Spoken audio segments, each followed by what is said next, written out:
Students, we are going to discuss more examples of fixed points and various forms of bilinear transformation. In this video, example 4, find the fixed points, normal form and nature of the bilinear transformation W equal to Z divided by Z minus 2. The given transformation is W equal to Z divided by Z minus 2. Fixed point के लिए हमें W को Z के equal put करना है, तो Z equal to Z divided by Z minus 2 आ जाएगा। क्रॉस मल्टीप्लाई कर लो, एक लाइन में आपके पास इक्वेशन बनेगी Z square minus 3Z equal to 0। तो Z की दो वैल्यूज़ आ जाएंगी 0 एंड 3। तो इसका मतलब यहाँ पे जो फिक्स्ड पॉइंट्स हैं वो दोनों दो हैं और दोनों डिफरेंट फिक्स्ड पॉइंट्स हैं। और जब डिफरेंट फिक्स पॉइंट होते हैं तो ट्रांसफॉर्मेशन की फॉर्म जो है उसको हम एक्सप्रेस कर सकते हैं W minus first fix point divided by W minus second fix point equal to K into Z minus first fix point and divided by Z minus second fix point. तो इस हिसाब से हमारे पास इक्वेशन आ जाएगी transformation की W minus 0 divided by W minus 3 equal to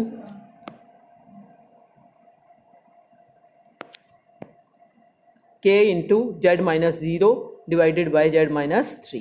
Now W minus 0 divided by W minus 3 is equal to, हमने क्या किया यहाँ पे Z माइनस, क्योंकि W की वैल्यू आपकी क्या है, हम खाली इस लेफ्ट हैंड साइड की वैल्यू निकाल रहे हैं। इस लेफ्ट हैंड साइड की वैल्यू निकालने के लिए मुझे जो W की value Z by Z minus 2 given है वो पुट करनी पड़ेगी।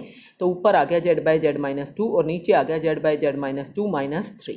एलसीएम लोगे तो Z माइनस 2 कैंसिल आउट हो जाएगा, ऊपर बच जाएगा Z और नीचे आपके पास आ जाएगा ये इससे मल्टीप्लाई होने के बाद माइनस 3Z प्लस 6 आएगा और ये Z पहले से था तो माइनस 2Z प्लस 6 आएगा।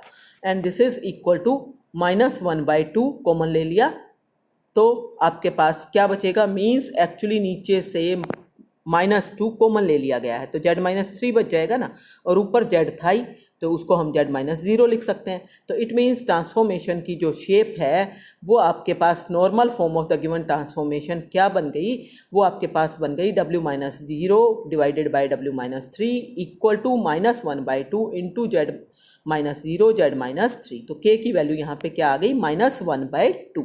और इस वैल्यू को हम कैसे लिख सकते हैं, दिस इज 1/2 इंटू माइनस 1, और माइनस 1 को कैसे लिख सकते हैं, cos pi plus iota sine pi, means e to the power iota pi. तो अब क्योंकि आपके पास ये वाला जो a है ये आपके पास 1/2 है और जो e की पावर है आयोटा पाई आई है, तो ये वाली जो फॉर्म है आपने पहले पिछली वाली उसमें वीडियो में स्टडी किया है। पिछली वाली वीडियो में मैंने आपको बताया था कि इस केस में ट्रांसफॉर्मेशन कैसी हो जाएगी, लोक्सोड्रोमिक। तो दिस इज लोक्सोड्रोमिक ट्रांसफॉर्मेशन। नेक्स्ट देखो, find the bilinear transformation having fix point 1 and 2। तो दो डिफरेंट फिक्स पॉइंट्स है ना, तो bilinear transformation having fix point 1 and 2 मान लो वो है आपके पास AZ plus B divided by CZ plus D। अब फिर से फिक्स पॉइंट के लिए आपको W को Z के इक्वल पुट करना है, फिर से आप इसको सिंप्लीफाई करोगे तो ये आपके पास आ जाएगा CZ square minus A minus D into Z minus B equal to 0। और if fixed points are 1 and 2 then the equation 2 is identical to the equation, क्योंकि यहीं से तो फिक्स पॉइंट निकलते हैं लेकिन फिक्स पॉइंट आपको दे रखे हैं 1 और 2, तो इसका मतलब इक्वेशन क्या होनी चाहिए, Z minus 1 into Z minus 2 equal to 0। तो कोएफिशिएंट्स को कंपेयर कर लेंगे हम, तो इसको मल्टीप्लाई करो, Z square minus 3Z plus 2 equal to 0। इस 2 और 3 के कोएफिशिएंट्स को कंपेयर कर लो तो C डिवाइडेड बाय 1 आ गया Z स्क्वायर का कोएफिशिएंट, Z का कोएफिशिएंट यहाँ से आ रहा है D माइनस A और यहाँ से आ रहा है माइनस 3, यहाँ से माइनस B कॉन्स्टेंट है और यहाँ से 2 कॉन्स्टेंट है। तो ये आपके पास आया, तो यहाँ से अगर मैं देखूँ फर्स्ट और थर्ड की हेल्प से तो आपके पास B equal to minus 2C आ जाएगा। और अगर आप यहाँ से देखते हो फर्स्ट और सेकेंड से तो आपके पास आ जाएगा D minus A equal to minus 3C, means D is equal to A minus 3C। ठीक है, तो अब यहाँ से ये वाली जो वैल्यूज़ आपके पास आ गई B और D की, ये वाली वैल्यूज़ आप यहाँ पे सब्स्टिट्यूट कर दो तो आपके पास ट्रांसफॉर्मेशन क्या बन जाएगी, AZ माइनस 2C और CZ आपके पास नीचे था ही प्लस D की वैल्यू क्या आ गई है, A माइनस 3C। तो ये आ गया CZ plus A minus 3C having 2 fix points 1 and 2। तो अब अगर आप इस ये आपके पास ट्रांसफॉर्मेशन बनती है जिसमें दो अननोन है। क्या क्या अननोन है? ए और सी। पहले आपके पास 4 थे ना, उसको रिड्यूस करके हमने 2 में कर लिया है। अब अगर मैं ए को 1 लूँ और सी को -1 लूँ तो उस केस में आपके पास क्या आ जाएगा? ए को आपने यहाँ पे 1 लिया तो ये हो गया z, और सी को लिया -1 तो ये हो गया +2।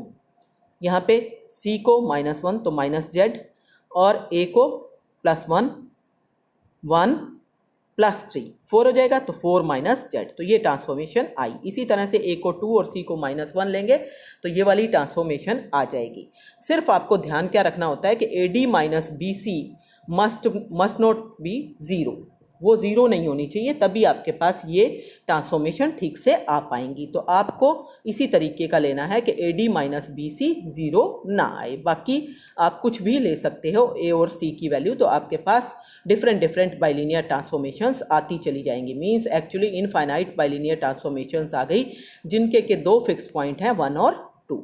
तो नेक्स्ट रिजल्ट देखो, थ्योरम है प्रूव दैट द रिजल्टेंट या product of 2 Mobius transformations is again A Mobius transformation. तो मान लो W = AZ + B आपके पास एक मोबियस ट्रांसफॉर्मेशन है such that AD - BC is not equal to 0। And दूसरी आपने सपोज कर लो कि आपके पास दूसरी ट्रांसफॉर्मेशन देखो, मान लो वो है phi = A1W + B1 divided by C1W + D1 such that A1D1 - B1C1 is not equal to 0। मान लो ये 2 मोबियस ट्रांसफॉर्मेशंस आपके पास हैं। अब putting the values of W इन 2, तो इसमें हम ये वाली जो W की वैल्यू है ये यहाँ पे सब्स्टिट्यूट कर लेंगे। तो देखो क्या आ जाएगा आपके पास, phi = A1 × ये वाली W की value AZ + B divided by CZ + D and plus B1, ये as it is divided by C1 × W की value AZ + B divided by CZ + D and plus D1। तो ये आपके पास आ जाएगा। इसको सिंप्लीफाई कर लो। कैसे सिंप्लीफाई करना है? एलसीएम ले लो। तो एलसीएम लोगे तो आपके पास जो भी एलसीएम ऊपर का है वही नीचे भी है, तो वो तो कैंसिल आउट हो जाएंगे। और मल्टीप्लाई करने के बाद क्या क्या टर्म आ रही है? A1Z और प्लस A1B, और इस B1 से इसको मल्टीप्लाई करोगे प्लस B1CZ प्लस B1D, और नीचे क्या आएगा? C1AZ plus C1B plus C, इस D1 से ये मल्टीप्लाई होगा ना तो CD1Z प्लस D1D। तो ये वाली टर्म्स आपके पास आई। अब इन टर्म्स में आप कॉमन ले लो। तो देखो क्या कुछ कॉमन आ रहा है। Z की टर्म्स इकट्ठी करोगे तो आपके पास Z की टर्म एक ये है, एक ये है, तो A1 plus B1C into Z and plus में A1B प्लस B1D, और यहाँ से क्या आया Z की टर्म्स में? C1A प्लस D1C और into Z and D1D plus C1B, ये वाली टर्म। ठीक है, तो ये 2 टर्म आपके पास आई। अब आपको इस ट्रांसफॉर्मेशन को आप कैसे लिख सकते हो? ये जो कोएफिशिएंट हैं सारे, इनको कैपिटल में पुट कर लो। मान लो ये जो है A1 प्लस B1C ये कैपिटल A है, A1B प्लस B1D जो है वो कैपिटल B है, और C1A प्लस D1C जो है वो कैपिटल C है, D1D प्लस C1B जो है वो कैपिटल D है। तो ये ट्रांसफॉर्मेशन फाई क्या हो गई? कैपिटल AZ प्लस capital B divided by capital CZ प्लस कैपिटल D। और ये मोबियस ट्रांसफॉर्मेशन कब बनेगी? जब capital AD minus capital BC is not equal to 0 आ जाए। तो हमें ये चेक करना है कि इसकी वैल्यू आती क्या है। तो AD माइनस BC कैपिटल की वैल्यू आपके पास, अब ये यहाँ से सारी वैल्यूज़ को सब्स्टिट्यूट करो तो A1 plus B1C into D1D plus C1B minus A1B plus B1D whole multiplied by C1A plus D1C and this is equal to, जब आप इस सारे को खोलोगे तो उस केस में आपके पास सिर्फ ये 2 टर्म बचेंगी, A1D1 plus B1C1 into AD minus BC, और ये दोनों नॉट इक्वल टू 0 आपके पास गिवन है। बाकी टर्म्स कैंसिल हो जाएंगी। एक्चुअली जब इसको इससे मल्टीप्लाई करोगे, 2 टर्म को 2 से मल्टीप्लाई करी, 4 टर्म यहाँ से आएंगी आपके पास, और यहाँ से 2 टर्म को 2 से मल्टीप्लाई करा, 4 ही टर्म यहाँ से आएंगी। तो 4 टर्म पॉजिटिव हैं और 4 टर्म नेगेटिव हैं। और यहाँ पे आपके पास जब इन 2 को 2 से मल्टीप्लाई किया तो केवल 4 टर्म ही आ रही हैं, तो इसका मतलब 2 टर्म पॉजिटिव की 2 टर्म नेगेटिव के साथ कैंसल आउट हो जाएंगी और बाकी सिर्फ आपके पास 2 पॉजिटिव और 2 नेगेटिव टर्म बचेंगी और उससे आपका ये फैक्टर बन जाएगा and that will be not equal to 0, क्योंकि ये दोनों तो ऑलरेडी जो हमने सपोज किया हुआ है उसकी हेल्प से यहाँ से आपके पास नॉट इक्वल टू 0 है, यहाँ से 1 और 2 की हेल्प से, और इसका मतलब AD minus BC not equal to 0 आ गया। तो फाई क्या बन गई? Mobius transformation. Therefore product of 2 Mobius transformations is again a Mobius transformation. Next है prove that every Mobius transformation is the resultant of Mobius transformation with simple geometrical imports. तो इसको देखो किस तरीके से आपको प्रूव करना है। मान लो W जो है वो आपके पास AZ प्लस B है एंड CZ प्लस D है such that AD minus BC is not equal to 0 and C is not equal to 0। उस केस में आपके पास W की वैल्यू को आप कैसे लिख सकते हो? यहाँ से A कॉमन ले लो तो Z प्लस B बाई ए हो गया, C कॉमन ले लो Z plus D by C हो गया, तो A बाई C कॉमन, और अंदर आपके पास जो भी है उसमें हम क्या करें, इस Z प्लस B बाई ए को डिवाइड कर लें Z plus D by C से। ये भी लीनियर फैक्टर है Z में, ये भी लीनियर फैक्टर है Z में, तो आंसर डिवाइड करने के बाद 1 आएगा ना, कोशेंट 1 आएगा ना, तो 1 कोशेंट आया और रिमाइंडर क्या बचेगा? इसमें से इसको माइनस करके जो आएगा वो रिमाइंडर बचेगा, तो इसको माइनस करूंगी तो Z तो कैंसिल हो जाएगा, इसका मतलब B by A minus D by C, ये आपका बचा रिमाइंडर, और ये जिससे आप भाग कर रहे थे Z plus D by C। तो इस तरह से आपके पास आया and this is now equal to A by C से अंदर मल्टीप्लाई करो, A by C plus A by C into इसको क्रॉस मल्टीप्लाई मीन्स आप LCM लोगे तो AC BC माइनस AD ऊपर आ गया Z plus D by C। This is A by C plus BC minus AD, और A से A cut गया, C square बचा ना यहाँ से, तो ये C स्क्वायर नीचे आ गया और Z plus D by C। This is A by C plus BC minus AD divided by C square into 1 by Z plus D by C। अब आप देखो किस तरीके से आपको फाइनल रिजल्ट पे पहुंचना है, उसके लिए क्या कुछ करना पड़ेगा।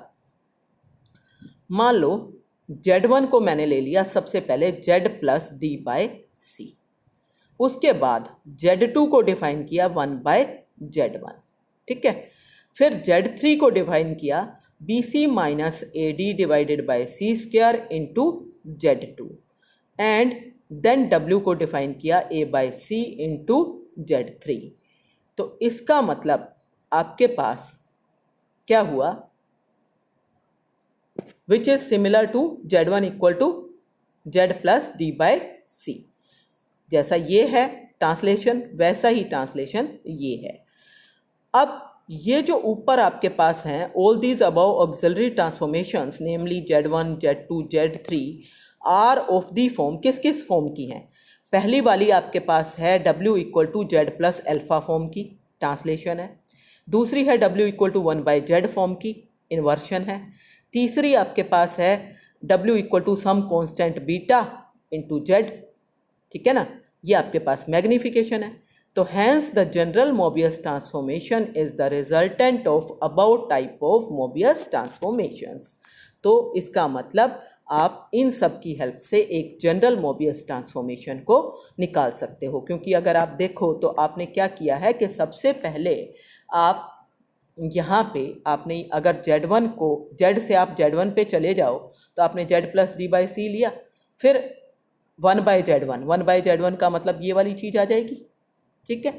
फिर आपने क्या किया, इसको मल्टीप्लाई किया, Z2 की वैल्यू ये वाली थी ना आपके पास, ये वाली वैल्यू, इस वैल्यू को आपने मल्टीप्लाई किया इस कांस्टेंट से, तो ये वाली आ गई आपके पास Z3, और जब A बाई C में Z3 जोड़ा तो W आ गया। तो यही सारी चीज़ तो आपने की है, इट मीन्स, और हम एक्चुअली जब हमने डिफाइन किया था मोबियस ट्रांसफॉर्मेशन को तब भी हमने बताया था कि Mobius transformation is actually the result of translation, magnification and inversion. तो सेम चीज़ यहाँ पे आपने प्रूव की है, और इसकी स्टेटमेंट जो है वो किस तरीके से आ रही है, this is the resultant of Mobius transformation with simple geometrical imports. तो इस तरीके से आपके पास आएगा। नेक्स्ट देखो आपके पास क्या है, क्रॉस रेशियो। के क्रॉस रेशियो किसको कहते हैं? If Z1, Z2, Z3, Z4 are distinct points then the ratio, कौन सी रेशियो? आपको क्या करना होता है, ये आपने साइक्लिक ऑर्डर में लिख लिए चारों, फिर इस पहले वाले को एक बार फिर से लिख दो। उसके बाद आपने क्या करना है, अब मान लो Z4 माइनस Z1 सबसे पहले आपने लिख लिया। उसके बाद वापिस आप Z1 पे आ चुके हो ना, अब यहाँ पे Z2 माइनस Z1 ये कहाँ आएगा? नीचे। एक ऊपर जाती है रेशो, एक रेशो नीचे आती है। नेक्स्ट Z2 माइनस Z3 कहाँ आएगी? ऊपर। और फिर नीचे Z3 माइनस Z4। इसमें एक का साइन चेंज किया हुआ है, वो आप कर सकते हो। बाकी ये रेशो लिखने का तरीका क्या होता है, वो यही तरीका होता है कि आप Z1, Z2, Z3, Z4 और फिर एक बार वापस लिख लो Z1, इनको साइक्लिक ऑर्डर में लिख लो। तो आप सबसे पहले क्या कर सकते हो कि सबसे पहली रेशो आई, मान लो आप इसकी तरफ मत देखो क्या दे रखा है, आप Z1 माइनस आपके पास कहीं से भी शुरू कर सकते हो। अगर हम यहाँ से शुरू करते हैं ना, Z1 माइनस Z2 ऊपर आ गया, Z2 माइनस Z3 नीचे आएगा, फिर Z3 माइनस Z4 ऊपर आएगा, फिर Z4 माइनस Z1 नीचे आएगा। तो इस तरीके से जो आपके पास रेशो आती है वो रेशो कहलाती है cross ratio of 4 points Z1, Z2, Z3 and Z4। और उसको हम डिनोट करते हैं, राउंड ब्रैकेट लगाएंगे, Z1, Z2, Z3, Z4 and round bracket को क्लोज करेंगे। इस तरीके से लिखना होता है क्रॉस रेशियो को। In other words, the three distinct complex numbers Z1, Z2, Z3 in complex plane C, the cross ratio of 4 points Z1, Z2, Z3 is defined as. तो किस तरीके से करोगे, पहले लिख दिया Z माइनस Z1, दूसरा लिख दिया Z1 माइनस Z2 का नीचे, फिर लिख दिया Z2 माइनस Z3 ऊपर, फिर लिख दिया Z3 माइनस Z नीचे। तो यही तरीका आपको अपनाना होता है। This is the right way to write a cross ratio. इसमें आपको थोड़ा सा कंफ्यूजन होगा, ये सही ढंग से नहीं लिखी गई है, तो इस पे आप ध्यान मत दो, आप इस पे ध्यान दो। यही तरीका होता है कि आप सिर्फ डिफरेंस निकालते जाओ, पहला डिफरेंस ऊपर, दूसरा नीचे, तीसरा ऊपर, चौथा फिर से नीचे। तो ये बन जाएगी cross ratio. If one of the numbers in one, say Z3 is replaced by infinity, अगर Z3 को इन्फिनिटी से रिप्लेस करना है तो उस केस में किस तरीके से आप लोगे वो देखो। उसके लिए आपको जब Z3 को इन्फिनिटी पे लेके जाना है तो Z3 जो है वो न्यूमरेटर की बजाय डिनोमिनेटर में हमें लाना पड़ेगा। तो हम क्या करें, हम Z3 से ऊपर और नीचे डिवाइड कर लें, तो Z माइनस Z1 डिवाइड और Z2 बाई Z3 माइनस 1 बन जाएगा। Z1 minus Z2 1 minus Z by Z3 और लिमिट ले लेंगे eight Z3 tends to infinity.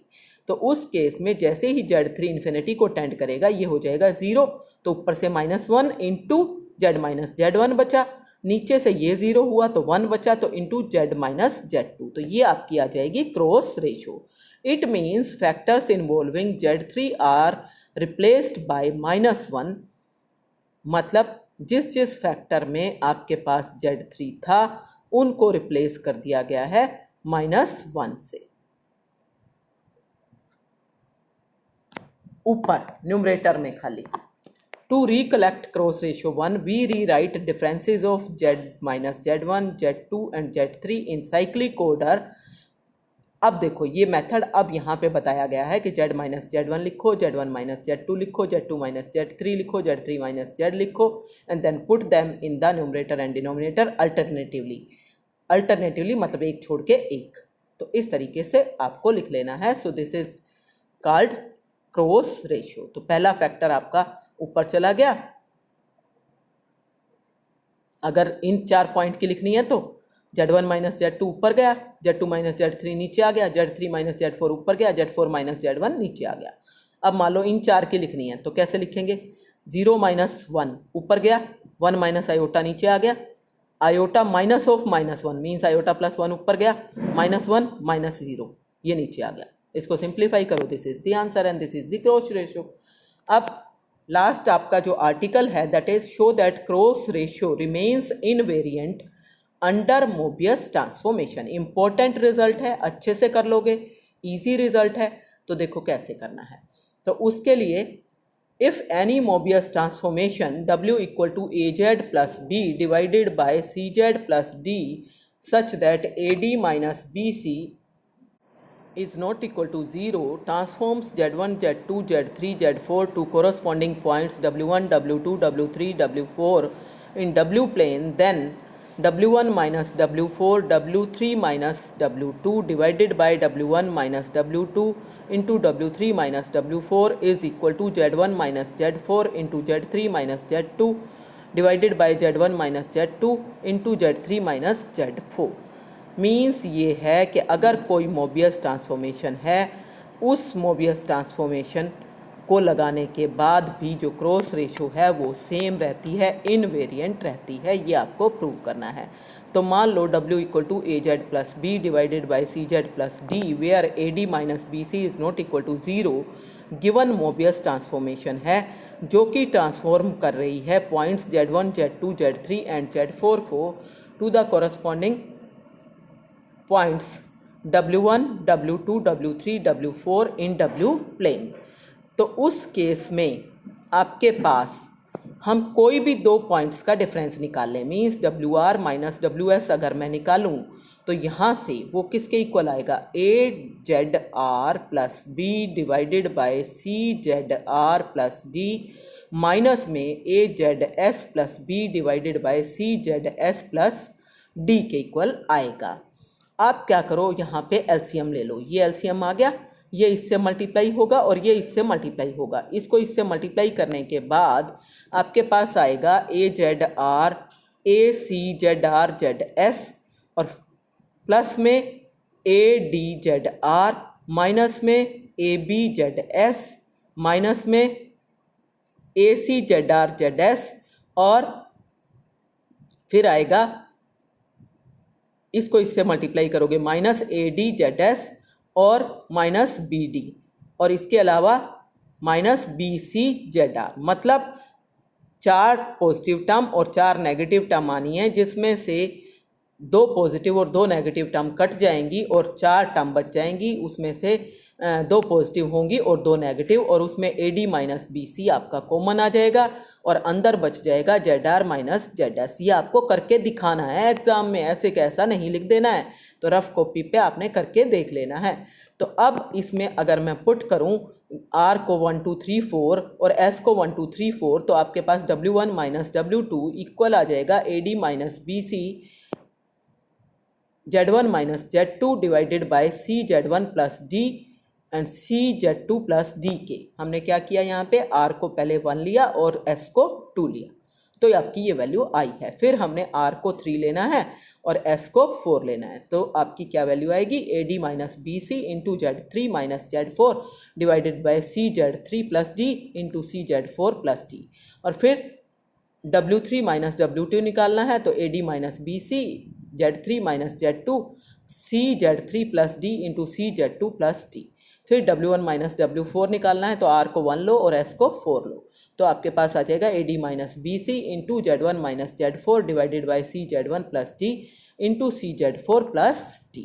तो इस तरीके से आपके पास आ जाएगा। देयरफॉर W1 माइनस W4, अब आपको जो क्रॉस रेशियो निकालनी थी, कौन सी निकालनी है, W1 minus W4 into W3 minus W2, इसकी वैल्यू निकाल लेना और फिर इसकी नीचे वाले की निकालेंगे। तो 2 की तो निकाल लें पहले मल्टीप्लाई करके, तो W1 minus W4 into W3 minus W2 उसकी वैल्यू, तो इसकी और कौन से की, इसकी, इन 2 की मल्टीप्लिकेशन ले रहे हैं ना। सबसे पहले इन 2 की मल्टीप्लिकेशन में AD माइनस BC का तो होल स्क्वायर हो गया और ऊपर आ गया Z1 माइनस Z4 और Z3 माइनस Z2 और नीचे आपके पास आ गया CZ1। देखो यहाँ पे CZ1 प्लस D है, यहाँ पे CZ2 प्लस D है, यहाँ पे CZ3 प्लस D है, यहाँ पे CZ4 प्लस D है, तो चारों का प्रोडक्ट आ गया ना। ठीक है, अब इसी तरह से आपने लेना है जो डिनोमिनेटर था W1 minus W2 into W3 minus W4, तो फिर से आपने कौन से का प्रोडक्ट लेना है, इन पहले वाले 2 का, तो AD माइनस BC का तो होल स्क्वायर हो जाएगा और Z1 minus Z2 into Z3 minus Z4 और नीचे सी जेड वन प्लस डी का फैक्टर, सी जेड टू प्लस डी का फैक्टर, सी जेड थ्री प्लस डी का फैक्टर, सी जेड फोर प्लस डी का फैक्टर। तो चारों ही फैक्टर आ गए ना। अब इसको जब इससे डिवाइड करोगे तो क्या क्या कट जाएगा, ये A D minus B C का होल स्क्वायर कट गया और सारा डिनोमिनेटर कट गया। क्या क्या बचा, ऊपर वाला ये जेड की टर्म्स और नीचे वाली जेड की terms, means Z one minus Z four into Z three minus Z two divided by Z one minus Z two into Z three minus Z four. Therefore cross ratio of W1, W2, W3, W4 is equal to W1, Z1, Z2, Z3 and Z4। तो ये आपके पास आ जाएगा। अब एक example है, find the Mobius transformation which maps the points Z1 equal to 2, Z2 equal to iota, Z3 equal to -2 into the points W1 equal to 1, W2 equal to iota and W3 equal to -1।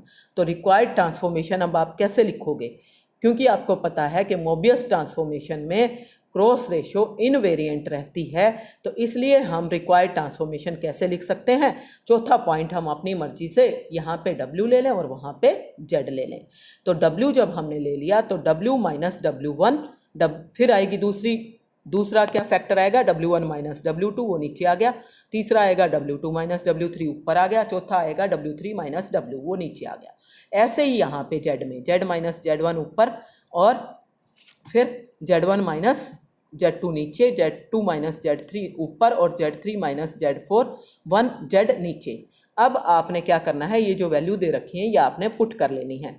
Z1 की value 2 है, Z2 की iota है, Z3 की -2 है और W1 की iota है, W2 की फिर से आपके पास क्या है, W3 की आपके पास है -1। तो ये वैल्यूज जब आप सब्स्टिट्यूट कर लोगे तो आपके पास क्या आ जाएगा, सब्स्टिट्यूट करने के बाद आपके पास आ जाएगा W-1 divided by iota plus 1 whole divided by 1 minus iota -1 minus W, और यहाँ आ गया Z-2 iota plus 2 2 minus iota -2 minus Z। सिर्फ हमने ये वाली वैल्यू पुट की हैं। अब इसको सिंप्लीफाई करना है तो W-1 डिवाइडेड बाय यहाँ से माइनस कॉमन ले लो तो W+1 आ गया और ये सारी चीज़ें as it is Z-2 2 plus iota divided by Z+2, क्योंकि एक माइनस जो यहाँ से कॉमन निकाला था इस माइनस के साथ कैंसिल हो गया है, तो Z+2 इंटू 2 माइनस आयोटा, और जो यहाँ की टर्म थी ये वाली iota plus 1 divided by 1 minus iota, ये उलट के यहाँ पे आ गई 1 minus iota by 1 plus iota बन गई। अब आपने क्या करना है, Z की टर्म्स को नहीं छेड़ना, उसको एज इट इज़ रखो। सिर्फ ये जो टर्म्स है ना जिनमें आयोटा आयोटा है इनको मल्टीप्लाई करो। इनको मल्टीप्लाई करोगे तो आपके पास क्या आएगा, एक्चुअली रैशनलाइज करो। रैशनलाइज करोगे तो 2 प्लस आयोटा से ऊपर नीचे मल्टीप्लाई करोगे तो ये आ जाएगा 4 minus iota square means 4 plus 1, और ऊपर मल्टीप्लाई करके आ गया आपके पास इसका square means 4 plus iota square means -1 and minus plus 4 iota. इसी तरह से इसको रैशनलाइज करो तो इसका स्क्वायर आएगा ना, इसका स्क्वायर हो गया 1 plus iota square means -1 minus 2 iota divided by 1 plus 1। ठीक है, तो ये अब आपके पास कितना आ गया, इसको खोल के देखो 3 प्लस 4 आयोटा और ऊपर ये आया -2 आयोटा। 3 प्लस 4 आयोटा को -2 आयोटा से मल्टीप्लाई कर लो तो आपके पास आ जाएगा 4 माइनस 3 आयोटा, और नीचे आपके पास आ रहा था ये वाला जो आपके पास यहाँ से 2 आयोटा था उसमें से 2 तो कैंसिल हो गया, आयोटा आयोटा से यहाँ मल्टीप्लाई हुआ है और ये आ गया 5 और Z-2 बाई Z+2। ठीक है, तो ये आपके पास आता है।